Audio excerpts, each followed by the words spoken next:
შესავალშივე აღნიშნეთ და კიდევ ერთხელ გავიმეორებთ, რომ ჩვენი ფორუმი იმითაც არის დიდარი, რომ აერთიანებს აკადემიურ და პრაქტიკულ გამოცდილებებს და სწორედ ასე გქონდა ჩაფიქრებული პირველი დღე. ჩვენ მოусმინეთ ორ არაჩვეულებრივ აკადემიურ მოხსენებას და ეხლა ამ ბლოგში მინდა ვთხოვო რელიგიურ ლიდერებს თავისი ეკლესიის, თავისი რელიგიური თემის სამრევლოების გამოცდილებიდან ან რელიგიური პერსპექტივიდან გვესაუბრონ იმ საკითხებზე, რა საკითხებსაც მოიცავს ეს რელიგიის და თანამედროვეობის დისკურსი, თუმცა ცხადია, მათ აქვს თავისუფლება ასევე შემოგთავაზონ უშუალოდ საკუთარი დაკვირვებები ისეთ საკითხებზე, თქვათ, რაც მათ მნიშვნელოვნად მიაჩნიათ. 4 მომხსენებელი გვეყოლება, როგორც წესი ტრადიციულად სოლა ფორუმი აერთიანებს ქრისტიანულ დენომინაციებს, მაგრამ წელს ესეთი განსაკუთრებული ბედნიერები ვართ, რომ გვესწრებიან ჩვენი მუსლიმი მეგობრები, რომლებიც ასევე შემოგთავაზებენ მათი რელიგიური თემის და ზოგადად ისლამის დამოკიდებულებას იმ საკითხებთან დაკავშირებით, რაზეც დღეს სამშველოდ შევიკრიბეთ. ეთილი ჩვენ მუშაობთ 5 საათამდე, ამიტომ 30 წუთია თითოეული მოხსენებისთვის, ვთვლით რომ 20 წუთი იქნება მოხსენებისთვის, 10 წუთი კითხვებისთვის, ანუ მოხსენების დასრულების შემდეგ შეგვიძლია დაუსვათ, აუცილებელიც კი დაუსვათ კითხვები, ან გამოვხატოთ ჩვენი შეხედულებები. ბატონო, პირველი მოხსენებელი არის ბატონი ლაშა ბართია. ლაშა არის თეოლოგიის მაგისტრი და ასევე საქართველოს ბაპტისტური ეკლესიის წევრი. ლაშას ვთხოვეთ, რომ ევანგელური პერსპექტივა წარმოედგინა იმ საკითხებზე, რაზეც საუბრობთ, თანამედროვეობასთან დაკავშირებით და ლაშამ შემოგთავაზა სათაური რელიგია და პოლიტიკა და ის წარმოგვიდგენს ამ საკითხებს სწორედ ევანგელური პერსპექტივიდან. და შემდეგ დაუთმობთ ტრიბუნას კათოლიკე ეკლესიის, ასევე მართლმადიდებელი და მუსლიმი თემის წარმომადგენლებს. ლაშა გთხოვთ და გვაქვს ზუსტად 30 წუთი. მადლობა. მადლობა მოწვევისთვის, მოგესალმებით. თემა არის ჩვენი რელიგია და პოლიტიკა, ევანგელური პერსპექტივა. მთელი პრობლემა მდგომარეობს იმაში, რომ სიტყვა ევანგელურის განსაზღვრება საჭირო, იმიტომ რომ ახლო მომავალში ევროპაშიც კი იგეგმება ფორუმი, სადაც უკვე უნდა მიეცეს თანამედროვე სამყაროში ამ სიტყვას განსაზღვრება. იმიტომ რომ იმდენად მრავლისმომცველი ტერმინია. მე ამ ტერმინს გამოვიყენებ მნიშვნელობით ყველა ნეოპროტესტანტული მიმდინარეობის აღსანიშნავად, რომლებიც არიან კლასიკური რეფორმატორების შემდგომი თაობა რეფორმატორებისა, რეფორმაციული ეკლესიის მემკვიდრეები, ოღონდ არაუშუალოდ რეფორმატორული ეკლესიის. რელიგია და პოლიტიკა, ესე იგი ფილოსოფიაში რო ჩავიხედებით რამდენიმე საკითხი ეხება ფილოსოფია, ეპისტემოლოგია, საიდან არის ჩვენი ცოდნის წყარო, მეტაფიზიკას, რა არის რეალობა, ეთიკას, რა არის ეთიკური, ესთეტიკა, რა არის სილამაზე, ლოგიკა, რამდენად ლოგიკურია მსჯელობა და ის, რასაც ადამიანი აყალიბებს და პოლიტიკაც. რაც ადამიანი არსებობს და კაცობრიობა არსებობს, ყოველთვის აქტუალურია რელიგიაც და პოლიტიკაც, იმიტომ რომ რელიგია ჩემი ღრმა შეხედულებით ვფიქრობ, რომ ერთ-ერთი მთავარი მდგენელია ადამიანის სოფხედველობის. ხოლო პოლიტიკა ცნობილია, რომ ეს არის საზოგადოების მოწყობის მეცნიერება. თუ როგორ უნდა იყოს მოწყობილი საზოგადოება.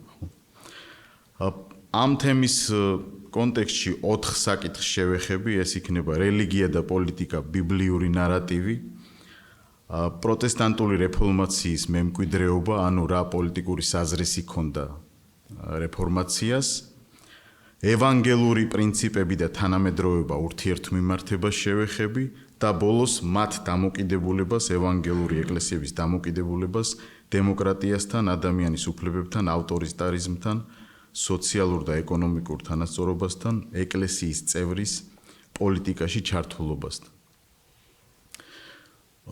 როცა ვინმე ამბობს, რომ ბიბლიური მოდელი უნდა პოლიტიკური მოწყობისა, აქაც არ არის ერთგვაროვნად საქმე, იმიტომ რომ ბიბლიაში ჩვენ ვხედავთ პრემონარქიულ პერიოდს, როდესაც გარკვეული პიროვნებები პნევმატურად იმართებიან და ასეთ საზოგადოების მოწყობას ვხედავთ, ასეთ თხრობას ბიბლიაში.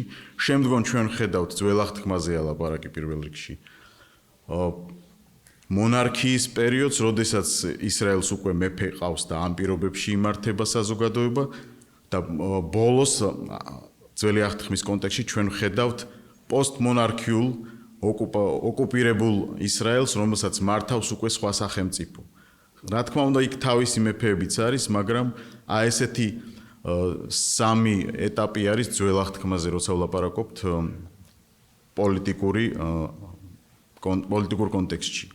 ახალ აღთქმას რაც შეეხება ბიბლიურ ნარატივს ახალი აღთქმის, ჩვენ ვხედავთ სათასასუფევლის პერსპექტივას იოანე ნათლისმცემლის მოღვაწეობაში, მერე იესო ქრისტეს აგრძელებს იგივე საკითხს და მისი მოწაფეებით სათასასუფევლის პერსპექტივით მოღვაწეობენ.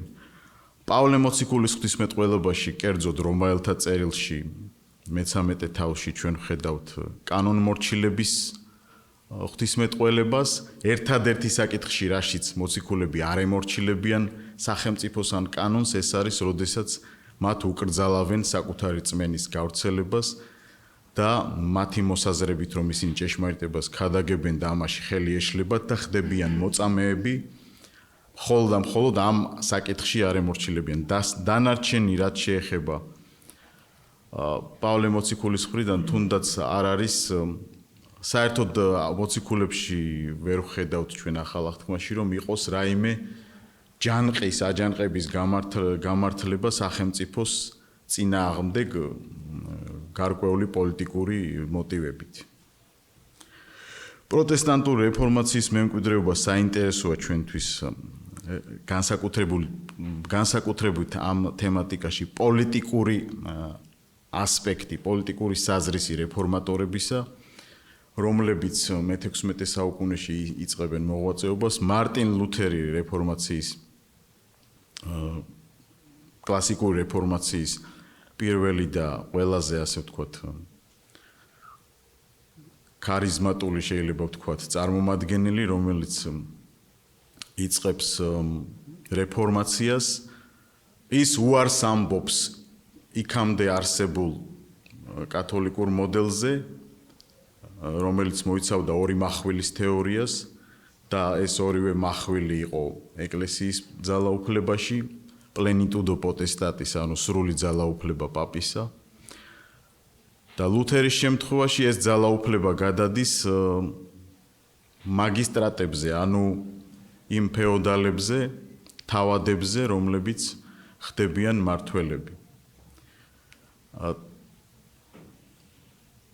რა თქმა უნდა, ლუთერი აკრიტიკებს თუ ეს მმართველობა დესპოტიზმში გადადის, მაგრამ არ ამართლებს აჯანყებას მათ მიმართ, შესაძლო აჯანყებას ჩვეულებრივ საზოგადოებაში, რომელსაც შეიძლება არ მოსწონდეს თავადების მართვა. ანუ არ არის ერთი მმართველი, ერთი სიტყვით ლუთერმა ჩაანაცვლა პაპის ძალაუფლებას, ჩაანაცვლა ერთობლივი სამოქალაქო მმართველობა, მაგისტრატა ერთობლივი კოლეგია. ამიტომ ლუთერის სისტემაში პოლიტიკური საზრისი მაინც და მაინც დახვეწილი არ იყო ბოლომდე. მისი მეგობარი ასევე ვილრიხ ცვინგლი, რომელიც შვეიცარიაში მოღვაწეობდა, თითქმის იგივე მოდელი აქვს. უბრალოდ ცვინგლი განიხილავს სამი ტიპის პოლიტიკურ მმართველობას, თეოკრატიას, მონარქიას და არისტოკრატიას. მონარქია და თეოკრატია მისთვის მიუღებელია, მაგრამ არისტოკრატიული მმართველობა მისაღებია. ცვინგლის შემთხვევაშიც არ არის დასაშვები ბუნტი არისტოკრატიის წინააღმდეგ, უფრო მეტიც ერთ-ერთ ასე ვთქვათ შეხვედრაზე მათ გადაწყვიტეს, რომ ამ კოლეგიას აქვს წმინდა წერილის განმარტების უფლება, ანუ სამოქალაქო მმართველობას მაგისტრებს. არის ასევე რადიკალური ფრთა პარალელურად, როდესაც მარტინ ლუთერი მოღვაწეობდა ვილჰელმ ცვინგლი, ანაბაპტისტების ფრთა, რომლებშიც იყვნენ ესეთი ლიდერები, როგორც ტომას მიუნსტერი, სებასტიან ფრანცი, კასპარ შპენგფილდი და სხვაებიც, რომლებიც სრულიად რადიკალურები იყვნენ, რომ ეკლესია უნდა გამოყოფილიყო სახელმწიფოსგან. ერთადერთი პიროვნება, რომელიც თითქოს დააბალანსებდა და ამართლებდა ამ მმართველობას, იყო მათ შორისაც, მაგრამ მისი იდეები მაინც და მაინც ვერ განხორციელდა.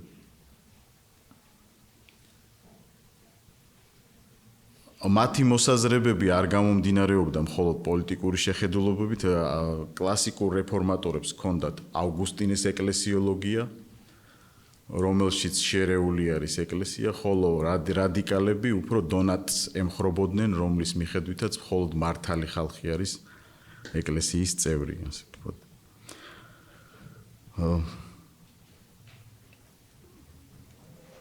პოლიტიკა და რელიგია ბოლომდე მაინც ყველაზე საუკეთესო მოდელი რო ავიღოთ და ვთქვათ, რომ ეს მუშაობს, ასე ვერ ვიტყვით. თვითონ კალვინი იყო ის რეფორმატორი, რომლის ნაშრომებში უკვე ჩანს, რომ შეიძლება აუჯანყდე მართველს თუ ის ტირანიაში გადადის და სწორედ მისი იდეები მისმა შემდგომ თეოდორ ბეზამ და სხვებმა განავითარეს და ამიტომ წარმოიშვა ეს როგორც შედეგი საფრანგეთის რევოლუცია, რევოლუციის გამართლება ტირანიის შემთხვევაში. ესეც კალვინის პოლიტიკური საზრისის განვითარების შედეგი იყო. რაც შეეხება ევანგელურ პრინციპებს, აქ გვაქვს 8 პრინციპის, ყველა 8-ს არ ვერ შევეხებით, დროც არა გვაქვს, მაგრამ აქედან ჩვენ ორი გვაინტერესებს, მაგრამ უბრალოდ ჩამოვთვლი 8-ს.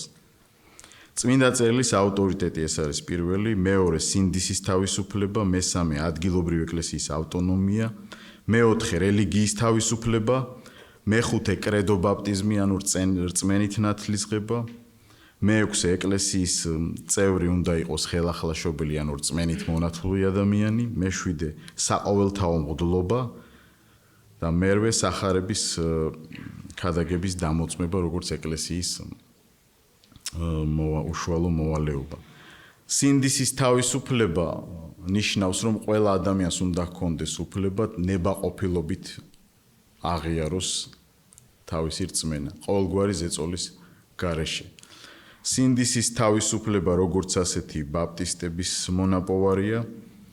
ასევე აქ აღვახსენეთ ჩვენ რელიგიის თავისუფლება, რელიგიის თავისუფლებაში იგულისხმება ის პრინციპიც, რომ აბსოლუტურად ეკლესია უნდა იყოს ცალკე სახელმწიფოსგან და სახელმწიფო ეკლესიისგან.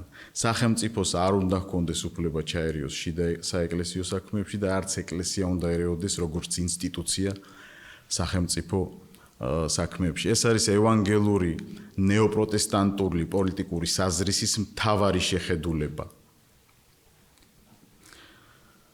რაც შეეხება მათ დამოკიდებულებას დემოკრატიასთან, რა თქმა უნდა, დემოკრატია ნეოპროტესტანტულ და ევანგელურ წრეებში უფრო მისაღებია ყველაზე, თუმცა არ თვლიან, რომ ეს იდეალური მართვის საშუალებაა საზოგადოების. ამიტომ ამ კონტექსტშიც ბევრი იდეა წამოიწევს. დემოკრატიული სახელმწიფოა მაგალითად სახელმწიფო რელიგიით, ისეთი როგორც ბრიტანეთია. ასევე შეიძლება იყოს დემოკრატიული სახელმწიფო აბსოლუტურად სეკულარული, ხო, როგორც საფრანგეთია და ამერიკის მოდელი გვაქვს. ამიტომ დემოკრატიას როცა ვამბობთ, აქაც ერთგვაროვნად არ არის საქმე. ჩემი პირადი მოსაზრება თუ გაინტერესებთ, ჩემთვის ამერიკული მოდელი ყველაზე მისაღებია, თუნდაც საფრანგეთისაც. როდესაც როგორც ინსტიტუცია ეკლესია ვერ არ ერევა სახელმწიფო საქმეში და ვერც სახელმწიფო ერევა ეკლესიის საქმეში და სახელმწიფო ურთიერთობს ინდივიდთან და არა ინსტიტუციასთან, რელიგიურ ინსტიტუციასთან, როგორც ასეთთან. ავტორიტარიზმი ევანგელური პოლიტიკურ საზრისში არ არის მისაღები, მაინც მისთვის თუ არჩევანი აქვს დემოკრატია ურჩევნია, რა თქმა უნდა.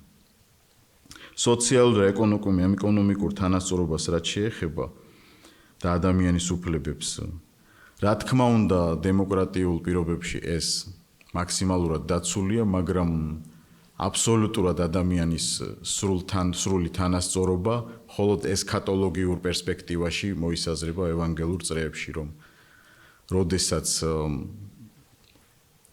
მოხდება მეორედ მოსვლა და ყველაფერი არასრულყოფილი აღარ იქნება, მაშინ იქნება იდეალური პირობები ადამიანისთვის, რომ ისინი იყვნენ თანასწორი. სხვა შემთხვევაში დღევანდელ ემპირიულ, ასე ვთქვათ, რეალურ პირობებში მეტნაკლებად დემოკრატიული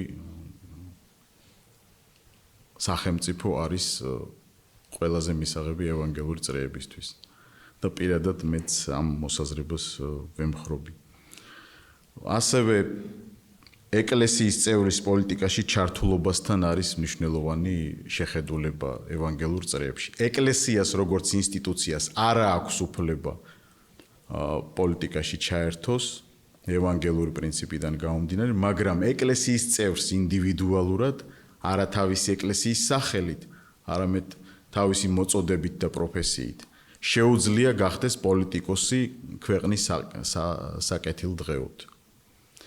ეს ლუთერის პრინციპიდან გამომდინარეობს, რომელმაც პროფესია როგორც ღვთისმსახურება ესე დააწესა. ანუ ლუთერმა თქვა, რომ არა მხოლოდ სულიერი მოღვაწეობა ღვთისმსახურება, არამედ ნებისმიერი პროფესია, რომლითაც ადამიანი ემსახურება სხვა ადამიანს, საზოგადოებას, მოაქვს კეთილდღეობა სხვისთვის და თავისთვისაც. ის მსახურება, ექიმი როგორც ექიმი, პოლიტიკოსი როგორც პოლიტიკოსი და სხვა მრავალი პროფესია, პედაგოგი როგორც პედაგოგი, თავისთავად არის უკვე ღვთისმსახურების რანგი და მოწოდება კონკრეტული პიროვნების ცხოვრებაში. მე ამით დავასრულებ და შეკითხვებს დაველოდები, იმიტომ რომ მოკლე მონახაზი იმის არის, თქواس მინდოდა გავაკეთე. მადლობა.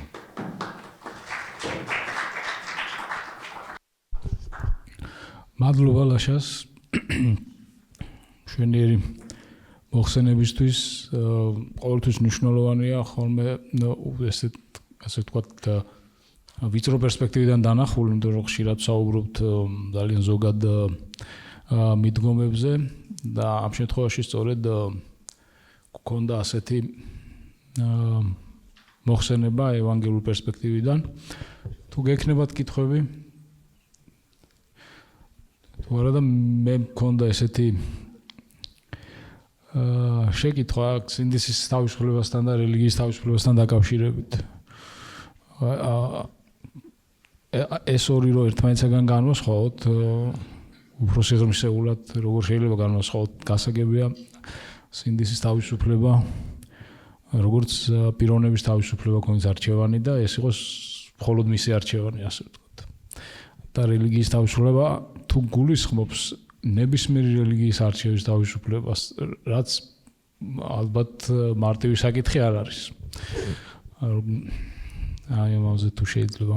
სინდისის თავისუფლება, როგორც უკვე თქვი, ნიშნავს, რომ ყოველ ადამიანს უნდა ჰქონდეს საშუალება და უფლება ნებისმიერი ზეწოლის გარეშე აღიაროს და აღსარებაში ჰქონდეს რწმენაში ის, რაც თვითონ სურს. რელიგიის თავისუფლება კერძოდ გულისხმობს ნებისმიერი რელიგიისთვის თავისუფლების მიცემას, რომ მას ჰქონდეს არსებობის და თანასწორი არსებობის უფლება საზოგადოებაში, ასევე რელიგიის თავისუფლების პრინციპში, ევანგელურ პრინციპში შედის ის საკითხის, როდესაც აბსოლუტურად ნებისმიერი რელიგია არ უნდა იყოს როგორც ინსტიტუცია პოლიტიკაში ჩარეული და პირიქით სახელმწიფოც არ უნდა იყოს ამ რელიგიაში ჩარეული. აი ეს ორი ასპექტი არის მკვეთრად გამოკვეთილი. ბოდიში სულად დავსვიკითხო, ანუ მორწმუნის პერსპექტივიდან, ანუ რელიგიის შეცვლა რამდენად მისაღებია, თქვათ ევანგელიური პერსპექტივიდან, აი რელიგიის თავისუფლების თვალსაზრისით. ამას გულისხმობდი ბოდიში არა. სარწმუნოების ხო, ანუ შეცვლა. კი. იმიტომ რომ ეს პრინციპში თუ არსებობს ინდის თავისუფლება, არსებობს ამის უფლებაც, სხვანაირად შეუძლებელია. კი, რა თქმა უნდა, ადამიანი თავისუფალია სარწმუნოების შეცვლაშიც და არჩევანშიც. რა თქმა უნდა, არც ერთ დენომინაციას არ ესიამოვნება და არ გაუხარდება, რომ მისი წევრი სხვა სარწმუნოების მიმდევარი გახდება, მაგრამ ამის უფლება აქვს ყოველ ადამიანს. და არანაირი ასე ვთქვათ, აკრძალვა ამ შემთხვევაში არ არის. კეთილი. მამა აკაკის ეს მიკროფონი რომ მივაწოდოთ. მადლობა. პირველ რიგში ბოდიში მინდა მოვიხადო, იმიტომ რომ გვიან შემოვედი და უზრდელობაცაა ჩემი მხრიდან კითხვის დასმა, მაგრამ მე მინდოდა გამეზიარებინა ის კითხვის ნიშნები, რაც გამიჩნდა ამ საინტერესო მოხსენების მოსმენისას. მე მგონი შეგიძლიათ შემისწოროთ, რომელ ეპოქას გულისხმობთ, როდესაც ევანგელისტური პრინციპების შესახებ საუბრობდით. ამ სინდისის თავისუფლების, რელიგიის თავისუფლება, რომელ ეპოქას განეკუთვნება, რეფორმაციის პერიოდს თუ? არა, რეფორმაციაზე მე ვისაუბრე, რომ იქ თეოკრატიული მოდელი ჩანაცვლდა საქალაქო მმართველობით, მაგრამ როდესაც ვლაპარაკობ ევანგელურ პერსპექტივაზე და პრინციპებზე, ვლაპარაკობ ნეოპროტესტანტებზე, რომლებიც უშუალოდ მათი მემკვიდრეები არ არიან პოლიტიკურად. ესე იგი საფრანგეთის რევოლუციის მონაპოვარია, იქამდე, იმიტომ რომ საფრანგეთის რევოლუციაც განაპირობა ერთ-ერთმა შეხედულებამ, რომ მერე უფრო დაიხვეწა, რა თქმა უნდა, რომ შეიძლება ტირანს დაუპირისპირდე, თუ ის ტირანულად. აუცილებელია, რომ დაუპირისპირდე ტირანს, თუ კი ის ტირანია. ხო, ეს ეკლესიისთვის ნათელი გახდა თანდათანობით, მაგრამ მეორე მსოფლიო ომის დროს ეს ნათელი იყო, რომ თუმცა ამას ევანგელურ პრინციპებში პირდაპირი მოწოდება ამის არ არსებობს. ეგ უკვე ინდივიდუალურად როგორც მოქალაქეს შენ შეგიძლია და არა როგორც რომელიმე რელიგიური თემის პოზიციიდან. საინტერესო არის სინდისის თავისუფლება, ეს არის სრულებით დღევანდელი გაგება. ეს არ იყო რეფორმაციის დროს cuius regio eius religio. იქ არავის არ ეკითხებოდნენ რა უნდა რომ ყოფილიყო, ხო? და ის სინდისის მებრძოლები, რომლებიც თუნდაც პროტესტანტულ ქვეყნებში კათოლიკობას ინარჩუნებდნენ, ან კათოლიკურ ქვეყნებში პროტესტანტობდნენ, ეს იყო მათი პირადი გამბედაობის და გმირობის ამბავი, იმიტომ რომ ქვეყანა თუ კი მთლიანად მთავრის მეფის მმართველის რელიგიაზე მოექცა, ეს აქ არაფერი არ არის არც რელიგიის თავისუფლება არ იკითხება და არც სინდისის თავისუფლება, ხო? მე იმის თქმა მინდოდა, რომ დღევანდელი გადასახედიდან ჩვენ ეს ამგვარი ანაქრონიზმი ჩემი აზრით, ჩემი მოგზაურებული აზრით, ეს ცოტა არ იყოს ანაქრონიზმად მეჩვენება, რომ ვისაუბროთ თუნდაც მე-16 საუკუნის მოვლენებზე, იმ სინდისის თავისუფლების პრინციპიდან გამომდინარე, რაც ჩვენთვის ასეთი ნათელია და წმინდა. 19 საუკუნის 60-იან წლებში შეჩვენებული სინდისის თავისუფლების კათოლიკური ეკლესიის მიერ სინდისის თავისუფლების იდეა ვატიკანის მეორე კრებამ აიღო როგორც წმინდა უფლება, რომელშიც ადამიანი თვითონ არის სუბიექტი, ღმერთის მოპასუხე და ღმერთთან მოსაუბრე და აქ ვერავითარი ინსტიტუცია ვერ ჩაინაცვლება მას, მაგრამ ეს ვატიკანამდე ბაპტისტურმა მიმდინარეობამ გააკეთა. რა თქმა უნდა, ეს იყო განმანათლებლობის ხაზი და არა. კი. და ევანგელური თუ ევანგელისტური, იმიტომ რომ ევანგელური ცოტა სახარებას მოგვაგონებს და ევანგელისტური სწორედ იმ პროტესტანტულ სახარების იმ მიმდევრობას, რომელიც პროტესტანტული ინტერპრეტაციის შედეგად მივიღეთ, ხო? იმიტომ რომ ეს მონოპოლია ხო არც არავის არ აქვს, არც სახარებაზე, არც კათოლიკობაზე, არც მართლმორწმუნეობაზე, ეს არის თავიდანვე მივეცი განსაზღვრება, რომ ევანგელოს ამიტომ ბოდიში მე სამწუხაროდ გვიან ნეოპროტესტანტები იგულისხმებიან. მადლობა, ესე იგი სინდისის თავისუფლება ეს უფრო დღევანდელი გაგებით გულისხმობდი და არა პროტესტანტული. რეფორმა კლასიკურ რეფორმაციაში სინდისის თავისუფლების იდეა არ იყო. არ იყო, რა თქმა უნდა. ესე მადლობა, ეს მაინტერესებდა. მადლობა. არის კიდევ კითხვა?